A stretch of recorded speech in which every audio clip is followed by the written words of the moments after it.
और इंडिया को अब रोकना बहुत मुश्किल है। इंडिया अनस्टॉपेबल होने जा रहा है। पाकिस्तान अच्छा ये है कि यहाँ पे एक गरीब बंदा जो है वो 3 टाइम का खाना नहीं खा पा रहा, ठीक है, खाना नहीं खा पा रहा क्योंकि महंगाई इतनी ज्यादा है ना।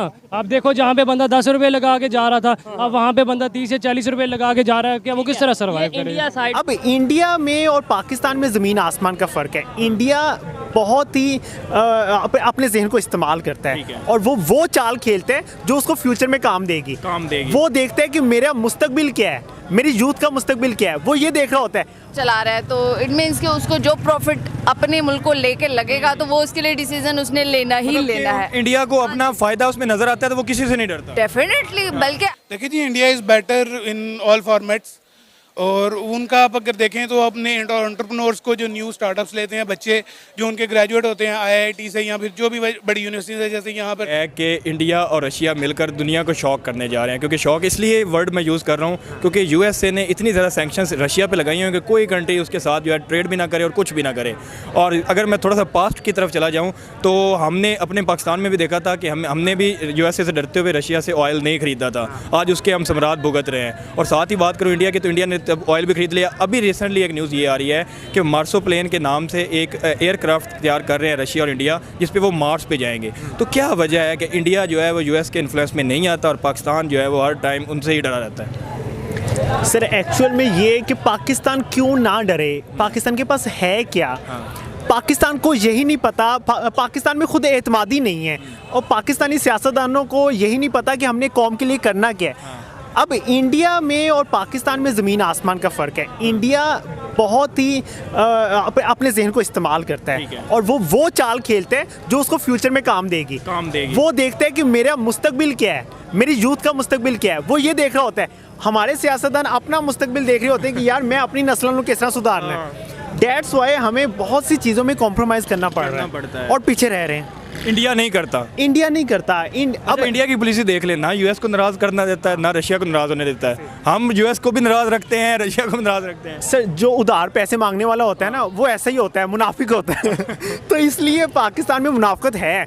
इंडिया में अब रियलिटी को एक्सेप्ट करना चाहिए सर। जब हम रियलिटी को एक्सेप्ट करेंगे फिर ही हमारे मुल्क की बेहतरी हो सकती है। बिल्कुल ऐसे ही है और बदकिस्मती से हमारी यूथ उसको एक्सेप्ट नहीं कर पा रही, जबकि पता है यूथ को कि यार हम हर तरफ से कर्जा लेके और आगे कर्जे दे रहे होते हैं। तो मसले हैं जिनको हम एक्सेप्ट करने की कोशिश नहीं कर पा रहे। सर अगर मैं एंड पे आऊँ तो ये जो मार्स का प्लान कर रहे हैं, मार्स पे जाने की तैयारी कर रहे हैं, तो अब इंडिया उन बेसिक नेसेसिटीज से निकल के स्पेस की, मार्स की, चंद्रयान की, चांद पे जाने की बातें, मतलब कि वो बड़ी अब 2050-70 की सोचने लगे हैं। और पाकिस्तान अभी भी आटा नहीं है, रोटी नहीं है। क्या वजह, इंडिया की क्या वजह है कि वो इतना आगे क्यों निकल गया? वहाँ पे एजुकेशन सिस्टम है ना, उसकी बेहतरी के लिए काम किया जा रहा है। वहाँ पे आईटी को स्ट्रॉन्ग किया जा रहा है। वहाँ पे ऐसे अदारों को स्ट्रॉन्ग किया जा रहा है जो उनके मुस्तकबिल के लिए फ़ायदेमंद साबित हों। आपने बात की हमारे हमसाए मुल्क भारत की, वहाँ पे जो बिजली फी यूनिट है वो है 6 रुपये। यहाँ में जो हमें घरों में बिजली दी जा रही है वो है 20 से 25 रुपये फी यूनिट और बाज़ारों में जो बिजली मार्केट वालों को दी जा रही है 40 से 45 रुपये फी यूनिट दी जा रही है। इतना बड़ा गैप समझ से बाला तर है कि अवाम के साथ क्या हो रहा है। इतना मेजर गैप, मतलब 6 रुपये वहाँ पे बिजली फी यूनिट दी जा रही है और यहाँ पे इतना ज़्यादा फ़र्क क्यों? देखें, इसी वजह से वहाँ पे डॉलर की कीमत देख लें, वहाँ पे 100 रुपये पे हमारा आज 300 पे पहुँचा हुआ है तकरीबन। तो ये आईएमएफ से जो है अपना बेल आउट लेने के लिए, उसकी वजह से इन्होंने ये उनके कहने पे चीज़ें महंगी की और इस वजह से बिजली भी महंगी हो गई है। जब इस तरह होगा तो हर चीज़ इफ़ेक्ट होगी, तो इस वजह से गरीब ममालिक जो है वो गरीब से गरीब हो जाते हैं। इसलिए सबसे पहले हमें अपनी जो बिजली बनाने के मंसूबे हैं उनको कोल वगैरह ये वो उन चीज़ों से हटा के अपने जो हमारे पास थर्मल पावर्स है और ये सोलर एनर्जी है उस पर कन्वर्ट करना चाहिए, जिसकी वजह से हमें हमारी चीज़ें सस्ती होंगी और हमारी बिजली भी सस्ती होगी और इस तरह से हमारे लोगों की लाइफस्टाइल जो है वो भी बेहतर हो जाएगा। इसके अपोजिट आप देख के साथ इंडिया है हमारे, उनकी वहाँ पे बिजली सस्ती है और वो किसानों को भी बिल्कुल सब्सिडी पे फ्री बिजली प्रोवाइड करते हैं, जिसकी वजह से वहाँ पे एग्रीकल्चर जो है वो उसकी कॉस्ट बिल्कुल कम है और चीज़ें जो है वहाँ पे सस्ती है। जब बिजली महंगी होगी तो हर चीज़ इफेक्ट होगी, उसकी वजह से जो चीज़ों की कीमतें वो भी बढ़ जाती है। मुझे तो लगता है पाकिस्तान डिफ़ॉल्ट कर चुका है और हमें ये बता नहीं रहा है, तो अगर नहीं हुआ तो हो जाएगा। जिस तरह कल अपना डॉलर है 15 से 20 रुपये अचानक वो उसने उड़ान भरी है और 300 पे चला गया।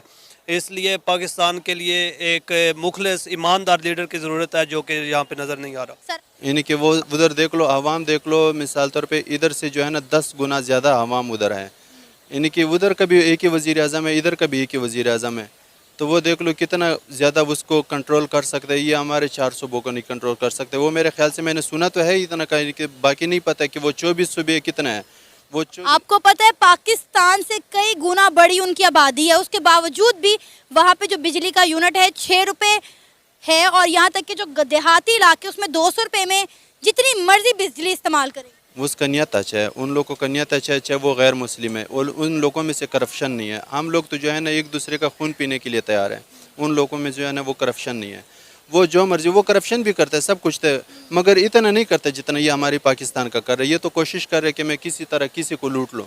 टॉपिक इस पे वीडियो रिकॉर्ड कर रहे हैं। ये अभी यहाँ पे महंगाई के खिलाफ जो उनसे मुजाहरे किए जा रहे हैं कि पाकिस्तान में बहुत ज़्यादा महंगाई है, कश्मीर में बहुत महंगाई है, इस पर क्या कहना चाहेंगे आप? देखिए इस टाइम मौजूदा दौर में हमारे वाक़ है कि जो हालात चल रहे हैं कि एक गरीब बंदा बहुत मुश्किल से सर्वाइव कर पा रहा है, क्योंकि महंगाई इतनी ज़्यादा हो गई है कि जहाँ पे पहले बंदा 10 रुपये लगा के जाता था, वहाँ पे अभी 40 रुपये लगा के जा रहा है। ठीक है, ये हमारे हुक्मरान जो है ऊपर हमारे मसलत हैं, उन लोगों ने ज़्यादा महंगाई बनाई हुई है। ठीक है, और बाकी इतनी जेन्युइन इशू नहीं है, लेकिन अगर इस्लामाबाद की निस्बत बाकी देखा जाए तो मुजफ्फराबाद में सबसे ज़्यादा महंगाई है। महंगाई ज़्यादा है, क्योंकि हम कहते हैं हम कश्मीरियों के साथ बड़ी मोहब्बत करते हैं, कश्मीरियों के लिए अपनी जान भी हाजिर कर सकते हैं, लेकिन क्योंकि हमारा आना जाना लगा जा रहता है कि हम अगर इस्लामाबाद की तरफ जाते हैं तो वहाँ पे देखते हैं कि वहाँ पे बहुत सारी चीज़ें जो कि यहाँ से सस्ती मिल रही हैं, लेकिन यहाँ पे बहुत ज़्यादा महंगी मिल रही हैं, और इसकी वजह ये है कि यहाँ पे एक गरीब बंदा जो है वो 3 टाइम का खाना नहीं खा पा रहा। ठीक है, खाना नहीं खा पा रहा क्योंकि महंगाई इतनी ज़्यादा है ना। आप देखो जहाँ पे बंदा 10 रुपये लगा के जा रहा था, अब वहाँ पे बंदा 30 से 40 रुपये लगा के जा रहा है, कि वो किस तरह सर्वाइव करेगा। इंडिया साइड बिल्कुल आगे साथ इंडिया साइड जो कश्मीर है, वहाँ पे भी जो सिचुएशन है, फैसिलिटीज़ दी जा रही हैं, या जो रेट है, आटे का रेट, फ्यूल का रेट यहाँ से कम है, क्या सोचते हैं as a youth, as a educated youth, के वहाँ पे फैसिलिटीज़ मिल रही हैं? बिल्कुल ज़्यादा मिल रही है वहाँ पे। और देखें अगर हम इस टाइम देखा जाए तो यहाँ हम तो पाकिस्तान के साथ अलग ज़रूर किया है, ठीक है, इसमें हम मानते हैं, लेकिन यहाँ के पाकिस्तान हमें वो फैसिलिटेट नहीं कर पा रहा जो उसे करना चाहिए। क्यों? क्योंकि उस साइड पे जो लोग हैं वो उनको ज़्यादा फैसिलिटेट किया जा रहा है। अब यहाँ पे देख लें, अगर हमारे पास एक गाड़ी है जो 20 लाख कीमत है, वहाँ पे 13-14 लाख की मिल रही है। तो यही बात है कि यहाँ पे ज़्यादा महंगाई है। जो एजुकेटेड बंदा है वो लॉजिकल थोड़ी सी बात करेगा, लेकिन देखें कुछ लोगों को मजहब के साथ ऐसे अटैच कर दिया गया। नो डाउट हर एक का मजहब है और अच्छी बात है, अटैचमेंट भी होनी चाहिए, लेकिन थोड़ा प्रैक्टिकली भी सोचने की जरूरत है। जैसे आपने बात किया वहाँ पे गाड़ियों की कीमत, यहाँ पे गाड़ियों की कीमत, और दूसरे नंबर पे महंगाई के हवाले से बात करें, आप खुद बताएं जो इस टाइम पाकिस्तान की सिचुएशन है, वहाँ के जो कश्मीरी हैं यहाँ आना चाहेंगे आप? देखें मेरा अपना विजन तो ये कहता है कि अगर देखा जाए सिचुएशन के मुताबिक तो वहाँ पे लोगों को ज़्यादा फैसिलिटेट किया जा रहा है। अगर मुझसे वोटिंग ले तो मैं वहाँ पे उनको सपोर्ट करूँगा, वहाँ पे सपोर्ट करूँगा, क्योंकि देखें ना वहाँ पे ज़्यादा फैसिलिटेट किया जा रहा है। यहाँ पे आप लोगों को क्या चीज़ है? यहाँ पे ये अंकल, आप ये देखें अंकल जी, आप कह रहे थे कि हम 100% ये चाहते हैं कि ये भाई एजुकेटेड हैं और इधर थोड़ा साथ आ जाएं। ये कह रहे हैं कि वहाँ पे फैसिलिटीज़ दी जा रही हैं, वहाँ पे जो उनसे सारा कुछ हो रहा है, तो मैं ये चाहूँगा जहाँ पे फैसिलिटीज़ हैं वहाँ मतलब उधर ज़्यादा प्रेफर करूँगा। ये आप कश्मीरी नहीं है? मैं कश्मीरी हूँ, लेकिन मैं आप ये चीज़ देखें कि पाकिस्तान में उस तरह फैसिलिटेट नहीं किया जा रहा जिस तरह इंडिया में किया जा रहा है। देखें एक गाड़ी आप यहाँ पे कल्टस की एग्जांपल देख लें, आल्टो की यहाँ पे क्या, यहाँ पे 21 लाख, मेरे 21-22 लाख की हो गई, अभी आप 26 लाख की हो गई, अभी महंगी हो गई, इन दिनों में और ज़्यादा महंगी होगी। और वहाँ पे वही गाड़ी आपको 12-13 लाख की मिलेगी, 6 लाख की मिलेगी, 8 लाख की मिलेगी। क्या चाहेंगे इसके? देखो मेरी बात सुनो, आपका ही बच्चा ना, आपका कश्मीरी, हमारा बच्चा, हमारा कश्मीरी है, मतलब नौजवान बच्चा, अभी इसको तारीख तो नहीं पता है। जिस वक्त पाकिस्तान हिंदुस्तान अभी बना है, जब आज़ाद हुआ है, उससे लेकर आज दिन तक तारीख अभी गहराई में किसी नहीं पड़ा है। एक मिनट मेरी बात सुनो ना, जब मतलब यह बात करने का कायद आज़म मोहम्मद अली जनाब, ये एजुकेट मतलब एक बच्चा लिखा पड़ा है, कायद आज़म मोहम्मद अली जनाब ने क्या फरमाया था, क्या उस पर आज दिन तक किस हुक्मरान ने हुक्म उस पर नाबीजनी के यकीन किया? मुझे ये बता दो। भाई यही तो रोना रो रहा है ना, यही तो रोना रो रहा है, वो यही कह रहा है। जाते हैं कायद आज़म के मज़ार पर दुआ करने के लिए, मैं पूछता हूँ किधर जाते हो? क्यों जाते हो? उसके नक्शे कदम पर तुम लोग चले हो। तो वो भी यही भाई क्यों बात चले कर रहे हो? हैं ना, आप यही बात कर रहे हैं, एजुकेशन दी जाए, फैसिलिटीज दी जाए। बिल्कुल ऐसा ही है, बिल्कुल ऐसा ही। सिर्फ कायदे आज़म का नाम लेके ना कुछ भी नहीं किया जा सकता, लेकिन सबसे ज़्यादा जो करप्ट है हमारे हुक्मरान है, ठीक है। कायदे आज़म के नक्शे कदम पे अगर चलेंगे तो फिर वाकई ठीक हो जाएंगे ना, लेकिन वहाँ से ऐसे बंदे होंगे तो तब ना, जब ऊपर से करप्शन होगी तो नीचे से कैसे होगी? ऐसे ही है, रियलिटी बेस पे बात की जाए। ये बताइए, जो यूथ खड़ी है, जो नौजवान आने वाले कश्मीरी हैं, आप नहीं सोचते कि यार 75 साल से सिर्फ नारा ही लग रहा है, 75 साल से हमारे नाम पे डिफेंस का बजट बढ़ाया जा रहा है। देखें, थोड़े तल्ख सवालात हैं, लेकिन हम कश्मीरियों की आवाज़ आगे लेकर जाएंगे तो दुनिया को पता चलेगा कश्मीरी क्या चाहते हैं। देखिए मेरी बात सुनिए, इस टाइम जो हालात वाक़यात चल रहे हैं ना, तो हमारे साथ बहुत ज़्यादतियाँ हो रही हैं। अगर आप पाकिस्तान को देखा जाए ना, पाकिस्तान कश्मीर के नाम पे इतना बजट लेके खा रहा है ना कि अगर वो देखा जाए तो वो हमारी कश्मीर में लगे तो हमारी कश्मीर बहुत ही तरक्की कर सकती है, ठीक है। लेकिन यहाँ पे ये है कि अगर कोई एक बंदा सच बोलेगा ना तो दूसरे दिन वो मिलेगा नहीं, ऐसी ही चीज़ें हैं। आप क्या कहना चाहेंगे इसके ऊपर? देखें, हमारा काम है ओपिनियन लेना। इन्होंने बोला जो सच बोलेगा वो मिलेगा नहीं, किधर जाएगा वो गायब हो जाएगा, पता ही नहीं चलेगा। जो इस बेटे ने बोला है वो सच बोला है, हकीकत हक की बात की है इसने, और इस्लामी ममालिक की बात की है। और ये भाई सही बात नहीं कर रहे अंकल जी, उन्होंने भी की है, वो हमारे बुजुर्ग हैं, लेकिन हकीकत को जानते हुए हम आज़ाद कश्मीर की आज़ादी चाहते हैं। देखें, कश्मीर के नाम पे दोनों ममालिक, अभी तो फंडिंग नहीं है, पहले फंडिंग्स भी लेते थे, ठीक है। कश्मीर के नाम पे उन्होंने फौजें बनाई, एटम बम बनाए, सब कुछ बनाया, ठीक है। लेकिन कश्मीर के लिए मैं पहले भी बात कर चुका हूँ, कोई मुझे एक जंग आप बता दें जो कश्मीर के नाम पे लड़ी गई हो, ठीक है।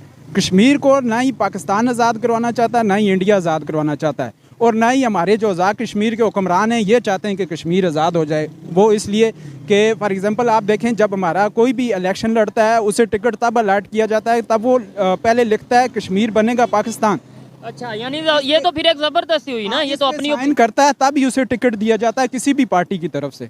अगर वो ये इस पे साइन नहीं करेगा कश्मीर बनेगा पाकिस्तान, तो वो उसे टिकट ही नहीं दिया जाता। यहाँ पे मैं ये बात करना चाहूँगा अपनी सियासी पार्टियों से कि एक तरफ हम कहते हैं कि यहाँ पे हक़ खुद अरादियत दिया जाए, यहाँ पे वोटिंग का जो सा हक़ है वो कश्मीरी को दिया जाए, और दूसरी तरफ अगर ये भाई सच कह रहे हैं कि भाई जो साइन करेगा कश्मीर बनेगा पाकिस्तान, तो कहीं ना कहीं सोचने वाली बात है। फिर ऐसे तो फिर उनकी आज़ादी नहीं है कि वो जहाँ जाना चाहें, जैसे जाना चाहें वो कर सकें। मुझे कि अगर प्रेसिडेंट है वो अपने एक कंट्री को चला रहा है, अपने ममालिक को चला रहा है, तो इट मीन्स कि उसको जो प्रॉफिट अपने मुल्क को लेके लगेगा तो वो उसके लिए डिसीजन उसने लेना ही लेना है। इंडिया को अपना फ़ायदा उसमें नज़र आता है तो वो किसी से नहीं डरता। डेफिनेटली, बल्कि आई थॉट कि किसी को भी नहीं डरना चाहिए। अगर उसके जो अगर मुल्क को लेकर अगर उसके लिए बेनिफिट्स कुछ हो रहे हैं, आप किसी पे पेंडिंग नहीं हो, बाउंड नहीं हो, तो आपको जो करना चाहिए, जो आपके लिए बेटर है आपको करना चाहिए। और ये चीज़ इंडिया कर रहा है। और अगर इधर साइड पे अगर मैं पाकिस्तान की बात करूँ तो पाकिस्तान यूएसए से डर के रशिया से ऑयल भी नहीं खरीदा था,